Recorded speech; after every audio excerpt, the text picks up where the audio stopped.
24 कोटींचा तलाठी याचा अपहार, नैसर्गिक अनुदान घोटाळ्यातील फरारी किरण जाधवला ठोकल्या बेड्या। जालना जिल्ह्यातील अंबड व घनसावंगी तालुक्यात झालेल्या नैसर्गिक आपत्तीमुळे शेतकऱ्यांच्या पिकांचं मोठ्या प्रमाणावर नुकसान झालं होतं। त्यामध्ये शासनाने वेळोवेळी 4GR काढून बाधित शेतकऱ्यांना अनुदान जाहीर केले होते।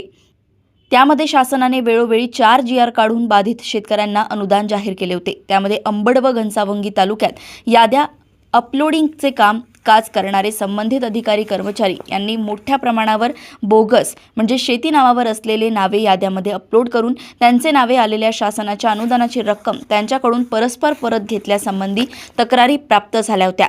त्यामुळे तत्कालीन जिल्हाधिकारी यांनी सदर प्रकरणात सत्यता पडताळणीसाठी चौकशी समिती गठीत केली होती। चौकशी समितीने चौकशी करून एकूण 240 गावांमध्ये 24,90,77,811 रुपये इतक्या शासकीय रकमेचा अपहार झाला असल्याबाबत अहवाल दिल्यानंतर सदर प्रकरणात पोलीस स्टेशन अंबड येथे गुन्हा दाखल आहे। सदर गुन्ह्याचा तपास माननीय पोलीस अधीक्षक साहेब जालना यांच्या आदेशान्वये आर्थिक गुन्हे शाखा जालना करत आहे।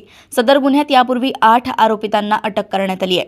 सदर गुन्ह्यातील फरार आरोपींचा शोध घेण्याकामी रवाना होऊन आरोपी नामे किरण रवींद्र जाधव, वय वर्ष 36, व्यवसाय तलाठी, सदा पानेगाव, तहसील अंबड, राहणार देऊळगार राजा, तालुका जिल्हा बुलढाणा, छत्रपती संभाजीनगर येथे मिळून आल्याने त्याला सदर गुन्ह्यात अटक करण्यात आली। जालना येथून सहसंपादक रणजित मस्के यांची रिपोर्ट।